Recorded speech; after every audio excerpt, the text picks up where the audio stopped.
Welcome to Innovating Music, a podcast from the UCLA Herb Alpert School of Music and the UCLA Center for Music Innovation. I'm your host, Dr. Gigi Johnson. Jesse Elliott from the Music District in Fort Collins, Colorado, has been scheming with me for a little while to be on this show.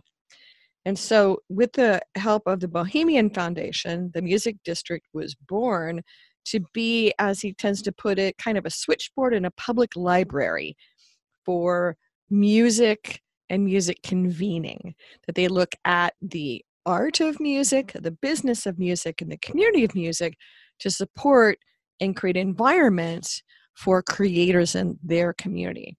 Jesse talks about many things in this podcast, including his work with Richard Florida, work happening in other cities, and the surprises that they have had in building this community-driven and community-led endeavor. So please enjoy the Music District, enjoy Jesse Elliott, and think about how you might work with an organization like this in your community, or that you might launch an organization like this in your community. Can you learn from his experiences and the joy they've created in Fort Collins, Colorado? I am fascinated by what you're doing, and I find that most of the conversation about what in the world is happening in music tends to be major cities, on the coasts, global stories, big artists. I was excited to meet you through the various music cities doorways. Can you share a little bit about what in the world the Music District is and why it got started? Sure. Well, I am also fascinated by the work that you do, Gigi, so thanks for having me on. It's an honor. I run this place called the Music District in Fort Collins, Colorado, which is a little sort of college town, not so little anymore, but it's about 170,000 people, just north of Denver, about an hour. We started it up here because there's a really interesting organization called Bohemian Foundation located in town. They put a lot of time and love and people and money and all kinds of things into music and particularly into contemporary and popular music. Who are they and why are they in Fort Collins? The Bohemian Foundation is a really interesting organization. It's a family foundation. It was started by a woman named Pat Stryker, who just has a deep love of music, among many other things, among community. There's actually 4 program areas: global programs, civic programs, community programs, and music programs. And the first 3 of those are sort of easily recognizable in the family foundation world: global, civic, and community. We in music programs are kind of the weird stepchild or half-sister or whatever it may be in the family foundation world anyway. But it kind of ties into the bigger topics that I know you've been exploring a lot, Gigi, around music ecosystems and music cities. And really what it comes down to is you have all of these entities, whether they're local governments or state governments, philanthropies, nonprofits, higher education, sort of like non-traditional players in the music industry who are getting into music, who have been getting into music for the last 5 or 10 or 20 years. Again, from a kind of non-traditional, non-business oriented place, but more from a community oriented, public good sort of place. So Fort Collins, Colorado is where Pat lives, and therefore where the foundation is located, and therefore that's where the Music District is too. We're just down the street in downtown Fort Collins. We have a little 5, soon to be 6 building campus, and we do all kinds of crazy stuff here. What type of crazy stuff? Well, we divide our craziness into 3 seemingly very neat and clean buckets called the art of music, the business of music, and the community of music. Of course, all of those overlap quite a bit. But the easy way to think about each of those 3, the art of music is basically the creative development side, the artist development side. So that's the songwriting workshops and rehearsal spaces and artist residencies. Those are kind of things that we're most familiar with in this world. The business of music is what it sounds like. It's kind of the entrepreneurial incubator part of it. So once you've got this great music that you're making, how do you get it out there into the world? How do you monetize it and market it and hook it up to licensing and touring and all of that sort of more standard music industry Mm-hmm. world? And then the community of music is in some ways the biggest and the most amorphous bucket, because it really looks at what are all the other ways that music affects community. And so that's everything from convenings around particularly hot topics, whether it's a workshop on the history of popular music and race and class in America, or we have cool nonprofits here that sort of work at the intersection between the environment or nature and music. There's obviously lots of things that music has to do with health and the urban landscape and community development and economic development and all that. So there's a lot in each of those three buckets, but that's kind of how we divvy them up. So this is in the recorded space and live performance space and the teaching and learning spaces, so that you have economic models that are intertwined with the people who work with you, or that's up to the people who come and play to kind of hold those spaces themselves? Yeah, we really just kind of provide space and resources and networks for people. We don't get into business with people, if you will. We're not doing, royalty splits with artists or sort of business deals with businesses. We really are just kind of a facilitator. So in some ways, it's easiest to picture the place. We have offices that we rent to music businesses and nonprofits. We have co-working space where musicians and small startups come in and work on their brilliant ideas. We have a really great community radio station called KRFC that's on the premises. We have a couple apartments for artist residencies. We're going to have a new house that's dedicated entirely to artist residencies. That's top secret, Gigi. So make sure that nobody You're hears telling this it podcast. to a whole bunch of people on the podcast. No, that's fine. You can spread that around. We have really beautiful state-of-the-art rehearsal spaces for bands and DJs and solo artists. We have a lot of multi-purpose event spaces. We have meeting rooms. We have lesson rooms for folks who are just getting started and for our instructor community. So it's really just this kind of multifaceted hive, and we co-located all this stuff together. A lot of this is kind of naturally occurring spaces in a community, but we wanted to put it all in one place so that it could bump into each other and sort of create those random and chaotic connections that we know are so crucial to creativity, to innovation, all that jazz. It's interesting because I have been looking at a lot of the different ways this is happening in a lot of cities, and Mm-hmm. I'm seeing companies come in now to say, hi, we're going to create this innovation space, but we would like a piece of your economics, or we want you to pay us money to come play, or we want this as kind of an investment accelerator program to identify future high flyers. It sounds like you guys have a really different lens on this. Yeah, I mean, we're a philanthropy, so just at its nature, we're oriented towards, essentially giving back to the community that our founder loves so much and gets so much musical joy from. So yeah, but we also work quite a bit with the kind of entities you're talking about. Sometimes people come to us. In a sense, we're kind of this switchboard / public library kind of model where people just literally walk in the door and say, hey, I've been wondering how in the heck do I do fill in the blank? And sometimes that's a very nonprofit oriented activity around music. Sometimes that's a very educational or teaching activity. Sometimes it's artist development. They want to figure out how they can get better at what they do or connect with other artists.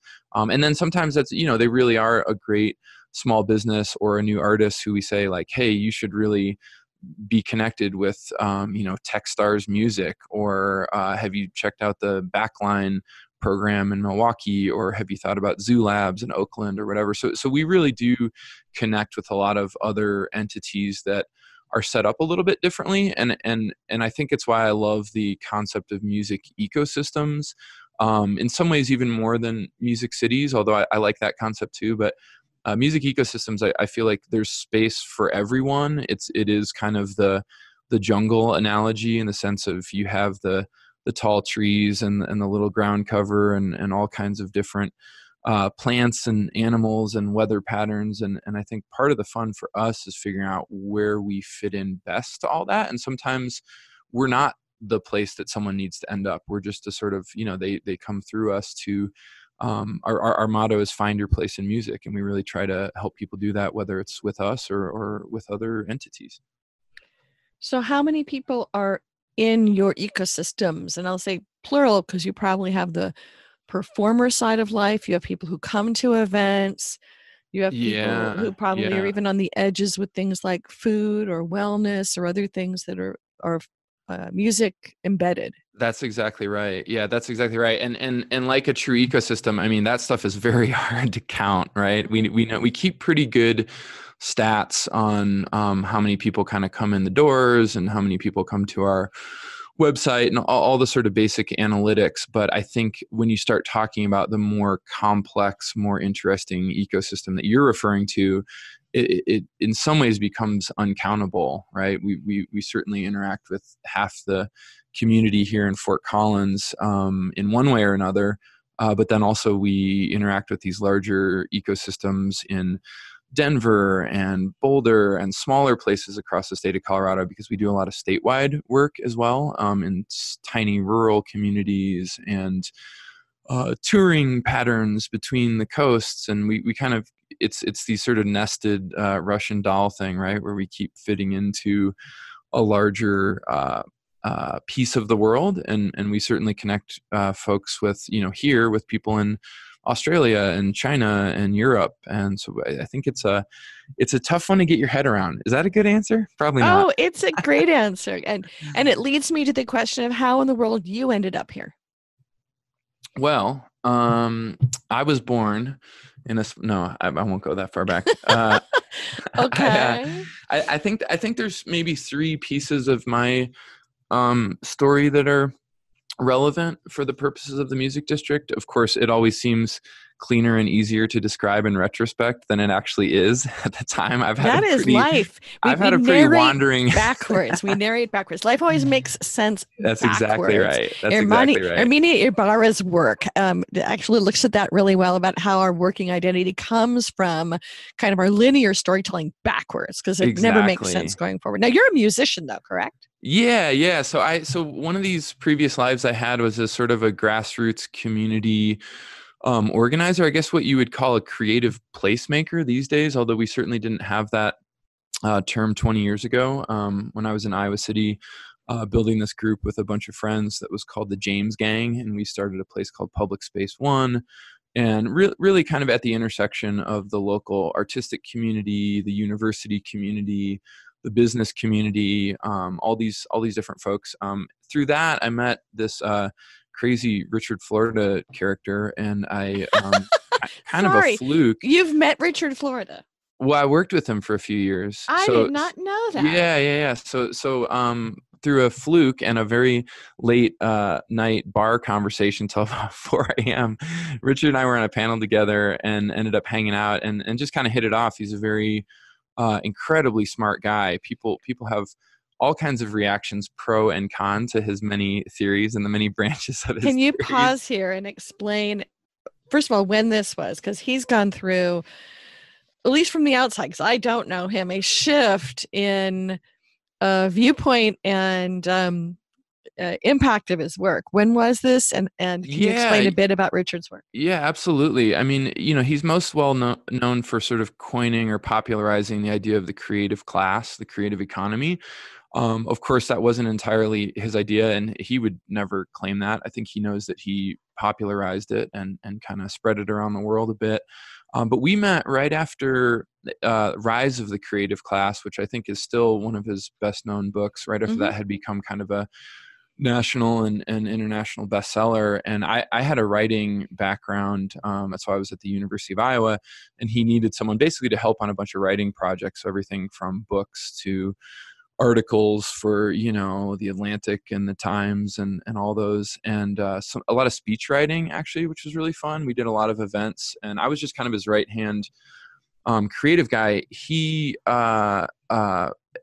honestly, he's always had all of the opinions that he has now sort of contained in parts of his work. In my opinion, it's been more an issue of what other people chose to focus on. So he's always talked about negative externalities of the creative economy. That has become a greater focus of his work in the last few years, as it's become more apparent that, people sort of got some of the rose knocked out of their glasses or whatever and realized, like, oh, this crazy creative and destructive force called modern capitalism is not all bells and whistles and unicorns. But that's always been there in Rich's work. I mean, he came from a working class immigrant family in Pittsburgh and has always been very attuned to, in my opinion, to kind of all parts of society. And really his creative economy work actually came out of a lot of his study of Japanese manufacturing systems, which is very much around, I mean, one of his basic tenets of the creative class thing was not that there was this special chosen class, but that truly everybody has great creative input. And that's what he got out of the Japanese manufacturing system. And if you can figure out ways to unlock that creative input from all parts of society, you do better. And that seems like a pretty common sense thing nowadays. But when he first started writing about creative class stuff, obviously there was a little more hierarchical kind of vibe going on. So, well, people were looking into the work, from my perspective on it, looking backwards, looking into the work as a political motivation to invest in creative environments in That's cities, right. to say, if we create these great environments for creative work, then our city will thrive because people will want to come live there, and they will want to come work there, and we'll be able to compete effectively for talent. And didn't then get to the second part of that, which is and then your community may gentrify, making it then difficult for those same artists and creators who are not necessarily in the coding class of the creative class to be able to live and thrive in this city. Absolutely. So. Yeah, absolutely. And without nerding out too much on the economics of all of it, one of my favorite pieces we ever worked on, I think with the Atlantic, was this thing he did called The World is Spikey, which was kind of a rebuttal to, was it Thomas Friedman did The World is Flat. Yeah. And Rich said, well, no, actually, if you look at the distribution patterns of wealth and influence and actually the world's incredibly uneven, and literally mapped that in a few different ways, like on a sort of global visual map to show how wealth and innovation and all that concentrate. Now, some people look at that and say, oh, that's cool, that's good. What I want to do is be one of those spikes. And I think there was always an undercurrent in his work of like, let's be careful what we wish for, because there's a lot of places that aren't the spikes, and eventually that's going to come around and bite us. And it has in the last decade or so now. So yeah, I could go on about that all day. I could too, but we'll move. So you were doing that, and you were then doing creative community organizing, and you're performing as well. Yes. Well, no. So then I'm just a glutton for punishment or something, because I had this dream job with Richard and the crew, and it was really fun, and we met amazing people and traveled around the world and talked about great ideas, and I decided I was gonna cash that all in so that I could start a rock and roll band and go sleep on people's floors across the some people have sofas. I've slept on a few sofas too. Yeah. And Rich is a musician. He's actually a really good guitar player. So with his full blessing, I kind of shipped off from home. This is when I was living in Washington, D.C., working with him, and I met these other amazing musicians, and we put together a little band called These United States, not to be confused with the Presidents of the United States or any of the other statesy sounding bands out there.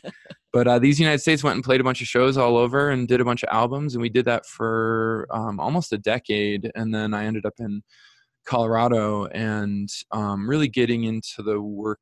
So those three threads that I was referring to kind of came together when I met some really interesting people here in Denver initially, who were doing, again, music ecosystems work around music as a public good. And it seemed like a very logical way to kind of tie together the threads of my interests and of my life story. So I ended up doing helping to research and write the statewide music strategy for the state of Colorado for Governor John Hickenlooper at the time. And then also with my very dear friend, Bryce Merrill, who I think you've run into at some point. We also did the city of Denver's music strategy. And then that's the work that kind of got the attention of Bohemian Foundation. And they said, hey, do you two crazy guys want to come up here and help us envision a music district? And we said, sure, what's a music district? And Bohemian said, well, we're hoping you can help us figure that out. So it was kind of another dream turn, I guess, in the whole narrative to be able to come work with really smart people up here in Fort Collins and put together, this whole other entity. How you're in, you launched this in 2016? Yes. Yeah. We started working on it about 5 years ago, but it opened its doors to the public 3.5 years ago almost. So what were your expectations and what were your surprises? Oh boy. Well, of course, everything is always harder than you want it to be in life, period. So I think we went through a lot of iteration. Luckily, we kind of had the blessing of the foundation to try out some crazy ideas, but we started very much in startup mode. Granted, relatively well-funded startup, but really with a pretty loose organizational structure. And we've since kind of solidified that and made it look a little bit more like a good old everyday organization. But there was a lot of tests of different stuff that we did, and one of the things that I love the most is that we invited a lot of community input from the beginning. So we did a ton of community-led programming the first couple of years just to kind of see what the appetite was for the different parts of what we were interested in. And a lot of those community members, of course, became our really good friends and institutional partners and muses, if you will. And we still are very, we're open to the public 40 hours a week. So we still get people coming in all the time, like a public library, and saying, I've got a crazy idea. And we get to say, I bet we've heard crazier, but go ahead and lay it on us and let's see what we can do. So I think that's been the most fun, experimental and experiential part of it, is the fact that, our team of 16 people here also has just like this incredible creative reservoir to draw from in the local Fort Collins community, but also across the state of Colorado and really across the world, because we do host people from all over the country and from around the world here. I started getting so excited that I'm not sure I answered your initial question.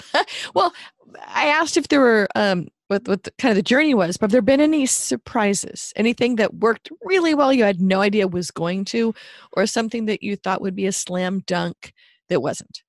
We most recently, just in 2019, had this program called Ground Waves that was kind of a leap of faith. It was one, the how do I want to describe it? It was a hip hop focused artist development and mentorship program with a rapper named Murs, Murs. I recommend checking out his stuff.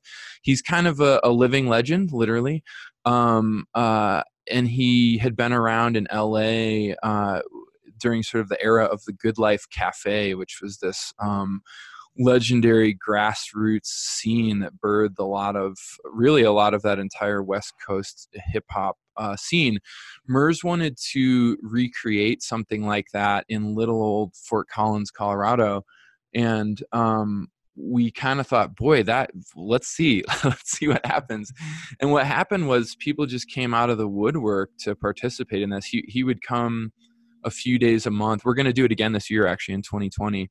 But he would come a few days a month to do a sort of open mic that was styled after the Good Life Cafe, where people gave very direct, sometimes harsh, sometimes really loving peer criticism to people, like in real time. So people are performing in front of their peers and they're immediately hearing feedback, not just from those peers, but also from this legendary rapper, Murs. And then he would stick around town and he would mentor people, and literally anybody who came to the open mic could sign up for an hour with Murs to just sit in the room that I'm sitting in right now in this beautiful the blue room, we call it. It's our sort of largest rehearsal suite. And they could just talk with MERS about anything they wanted, whether artistic development, business development, community and social issues. And we just didn't know what the appetite for it was going to be, but we thought the idea was so compelling, and he's such a compelling artist that we went for it. And again, we had hundreds of people participate, and we sort of had to expand our initial offerings. I mean, we knew from the very first night we'd planned on this 2-hour open mic event, and it ended up going 3.5 hours just and everybody can only do one song, right? So that's 3.5 straight hours of one MC, one rapper at a time getting up and doing their thing. And some of them had people came from all over the state of Colorado. They flew in from Florida and California and drove from Texas. And this one guy came from Spain to one of them, because it was just this offering that, when else do you get to sit in a room with one of your hip hop heroes and interact in real time and get his feedback about it. So that was maybe the biggest surprise so far, just in terms of not knowing what to expect. And then MERS and our whole team here at the Music District kind of hitting it out of the park. So we're going to do it again in 2020. So you'll have to come visit. I will have to. I think I've been to Fort Collins once, and it was only a glancing blow. So I'll have to do something about that. And I bet you didn't hang out with MERS last time. I did not hang out with MERS. He lives in your neck of the woods though too. He's a LA guy. So yeah, there's a fair number of us, and I guess that brings me to a question, which is talk about people coming there. And one thing that we've been looking a bit at with a lot of frustration is artist migration, that as environments are getting to be more or less friendly for healthy working environments for artists, that people are moving from city to city, and it's not being robustly documented or tracked so that cities see what's happening or what they can do. People come to Los Angeles without even thinking about it. We'll talk to young artists who come to town, and they'll have no idea why they came, other than they know they have to be here. No pre-research, no thinking about ecosystems. But I'm assuming that what you're doing is attracting people to migrate temporarily or permanently to Fort Collins?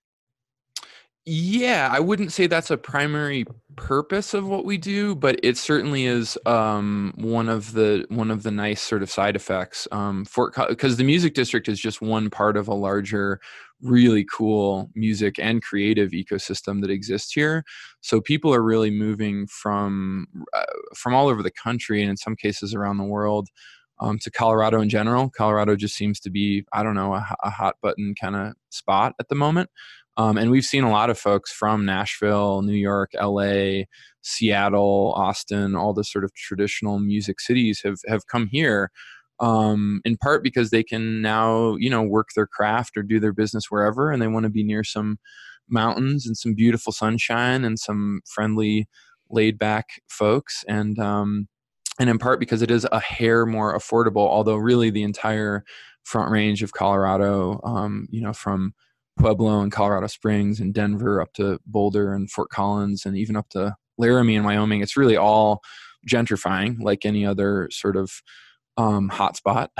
So we'll see how long that lasts. We're trying to be smart about how we develop and not wish too much for too much success and too much riches in every sense, because we know that ultimately ends up driving out not just creative folks, but, working class folks and just people in general who make the community a vibrant, interesting place to live. Right.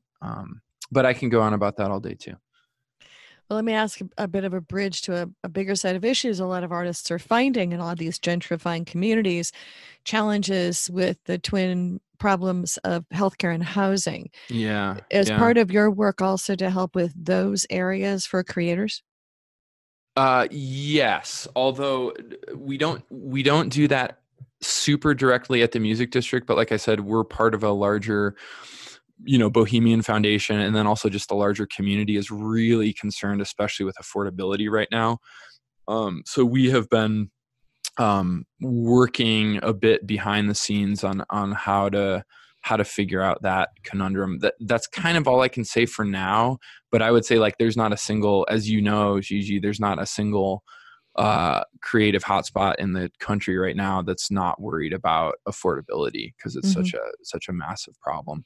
Affordability and support for the affordability, right? So it's one Hmm. thing to have the funds for it, but also to have the resources and know where there's opportunities Exactly. and Exactly. making bridges. And I would say that is a place where the music district is directly involved in. We really try to. We see one of our missions as really helping musicians and creative folks understand the lay of the land, and really think of themselves more as citizens and civic actors, and people who pay taxes, although maybe not a ton of taxes because they're not making a ton of money, but we want them to understand what's going on and advocate for themselves and for each other, and really find their voices, not just on a stage, but in those larger community conversations. So I am, one of my many hats is as a university data nerd Yeah. and That's as a an good educator. looking hat. Well, the question I have is, are you then working with local universities to pre and post test what you've done as an intervention, like the real nerdy way to put it? Are you working with local Yes. colleges to sort of document what you've done? Yes. The short answer is yes. We're in the process of setting up. So like we've our strategy in general has been to sort of dive into projects and pilots and field tests and beta tests and whatever you want to call them before we get too hung up on extensive analysis and research. And part of that is just the orientation of our foundation.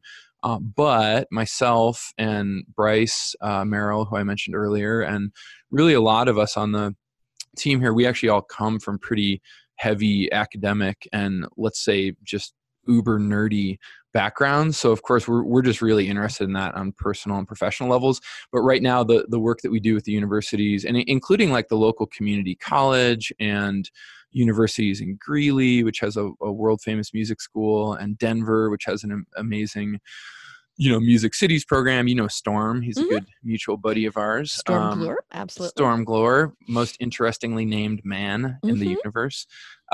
We work with all those folks on different programs, and especially we're really beefing up our partnership with CSU, which is literally across the street from where I'm sitting at the Music District right now. And we have this kind of awesome guy. Do you know Michael Seaman? Does that name ring a bell at all? No, I do not. He's done. You should chat with him at some point and have a serious nerd out. Michael's done some really interesting academic work on DIY and grassroots scenes. So he did a lot of that in Denton, Texas, which is another sort of famous, grassroots college music town, if you will. And he's at CSU across the street now, and so we're setting up some pretty cool research type projects over the next few years with him and with other folks in Denver and elsewhere. So my last question has to do with somebody listening to this who then is saying, I want to do this in my city. What would be things you would suggest that would be transferable from your learnings that other cities or community conveners could do? And what might be things you would suggest people look at before they move ahead with projects like this? Yeah, I mean, this is one of the most fun parts of this conversation right now, which is truly a global conversation, right? Like there actually are lots of places around the world doing some variation or another of what we're up to, and there's more every day. So we just got to visit the new it's called Mercer Music at Capricorn Studios in Macon, Georgia, and they just opened up a music hub, similar to ours in some ways, different in other ways, but same kind of public good orientation towards artist development and local scene development. And Macon, Georgia, is a place it's so similar to Fort Collins in so many ways, and so we've been swapping ideas with them for a long time. I think the single biggest thing is just genuine community engagement, and I think in the kind of philanthropic and nonprofit worlds that we work in, community engagement is just a super buzzword, obviously. But I think and I think a lot of people do it poorly. I think if you do it really well, it takes a long time, and it takes a lot of sort of diplomacy and conversation and really, I mean, empathy, get like really understanding what musicians and music businesses and a creative community go through to put this beautiful, magical thing out into the world for all of our benefit. And I think one of the things we did right here, I'm sure we made plenty of mistakes too, but one of the things we did right was to spend about a year and change really doing community engagement before we even opened the doors to get a sense of what people wanted, what they didn't want. One of the biggest examples of that is, we had originally slated a multi-million-dollar recording studio to be at the Music District as well. And we just talked with so many people in the Northern Colorado ecosystem, and we, we're looking at it, sort of stepped back a bit and said, God, there's a really rich studio scene already. Like there's a great studio ladder. People use the idea of venue ladders a lot, like a small venue up to a gigantic venue. There's a really great studio scene here. So everything from basement DIY kind of setups to little mom and pop businesses to, a world famous place like the Blasting Room that just celebrated its 25th anniversary and has made records for people literally around the globe. So we nixed that idea because we decided we didn't want to be the accidental bumbling philanthropic giant that just drops a nice studio into the middle of this already healthy part of the ecosystem and then accidentally, puts one or two of those out of business, even with the best of intentions. And I think you see that a lot. And sorry for the long answer, but I really feel passionately that the community engagement piece done well is probably the single most important thing. I'll leave it at that for now. Well, let me sort of ask that as how it's part of your DNA, but for a lot of people it's not.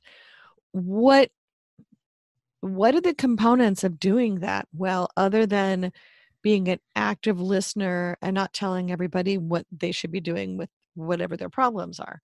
Well, that's the perfect summary of it, is to be an active listener and not prescribe problems that you don't fully understand. Some of it is just very like elbow grease kind of stuff. Some of it's really fun elbow grease. Like Bryce and I would joke that we, would meet with anybody in the community who touched music in any way, which is a lot of people. And we would meet with the vice presidents of banks or gigantic breweries at, 7 a.m, or tech companies or whatever. And then we'd be hanging out at the punk rock dive clubs at 2 a.m. Right. So it makes for a lot of long days, a lot of delicious coffees and beers and cocktails. and that, all joking aside, it's the best way to meet with people is to break a little bread, and whether that's actual food or drink or music or what, you got to do something. You can't just like sit in a conference room together and expect to get inspired input from people.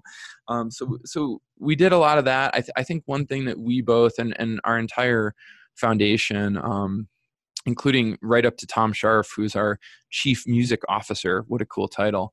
Our CMO is a musician himself. And one of the things that we all feel very passionately about is that you have to have musicians at the table in a meaningful way, or fill in the blank for whatever kind of project you're working on. If the point is to serve musicians have to be at the table. And Bryce and I would always joke that there were these kind of 3 levels of engagement in this kind of work. And the first level, which honestly is where a lot of people get stuck, is musicians as wallpaper, which is kind of like you make a strategy, you do a thing 2 weeks before the big public announcement that you have all the local politicians out for and stuff. Somebody realizes, oh shoot, we haven't booked a band yet. And you go and find a band to play in the corner while everybody sips on cocktails and talks over them. That's fine. That's better than there not being a band playing in the corner. And hopefully it's a decent paycheck, but that's kind of the first level. And then there's the musician or creative or artist, whatever you want to call it, as focus group, which is, we've got these ideas. Let's go bounce them off people before we put them in the world. That's even better. That's really awesome. But I think the deepest level is this musician or creative as leadership, as really a true voice at the table. And I don't mean leadership in the sense of being in charge of something. I just mean they really are a part of creating that vision, like from the get-go, and hopefully they're getting paid for it and they're not just doing it as volunteer time, because that happens a little too often as well. But I think that's where you start breaking through to some more interesting ideas, is when you really engage. The creative skills of musicians are so translatable across so many fields of life and work, and I think if you can get them at the table, and not just at the table, but in the club and in the rehearsal room, and really designing and creating. That's the ultimate engagement. Well, Jesse, this has been a great conversation, and we are nearly at the end of our shoot. chat. Is there anything that we have not mentioned that you want to share with our listening audience? Well, I'm glad you asked, Gigi. I've prepared a short monologue. It's going to be about 18 minutes. Excellent. If everybody just wants to sit back. No, I think I would just say, to your previous question, on a really practical level, if you're thinking about this kind of work, come visit us. We love having people here. We love showing them what we're about, and we have apartments to put visitors up. As long as everybody doesn't email me all at once, we can put you up and hang out for a day or two in Fort Collins and kind of show you around our music ecosystem. To that end, we are co-hosting. Fort Collins and Denver are co-hosting the next big Music Cities 2020 convening. So this group Sound Diplomacy that we all know goes and puts on these convenings all around the world. And in September of this year, so I think it's September 23rd through the 26th, Music Cities Colorado will be happening. And we're going to have, 300 or 400 of our best friends from around the world come and talk about all these things at length for 3.5, 4 days. And we're going to throw, it coincides with our big anniversary party every year at the Music District, which we call the Surround Sound Bash. So we will not just be talking about fun ideas, we will be living and enacting them, and everybody should come hang out with us and do the same. I expect to see you out here at least, Gigi. I've been invited. Storm actually invited me early on to come out. So. Oh, good. All part of the mix. If someone does want to reach out to you, what's the best way for them to do so? You can just drop me a line directly. It's Jesse, Jesse, at themusicdistrict.org. Jesse at themusicdistrict.org. I love email. So drop me a line. Just make sure it's like really profound and inspiring and interesting. Excellent. Well, thank you for being profound and inspiring and interesting and joining us on the podcast. Thank you for having this awesome forum. I'm a big fan. I've told you that before, but I listen all the time, and I can't wait to listen to myself now. It's going to be surreal. Cool. Thanks, Gigi. Well, that wraps up this podcast. Many thanks to the UCLA Herb Alpert School of Music and the UCLA Center for Music Innovation for being our hosts of this ongoing series. You can subscribe to us in all the usual places, or you can come find us at innovation.schoolofmusic.ucla.edu. Join us again to follow the other adventures that we will be tracking down in innovating music. Thanks again.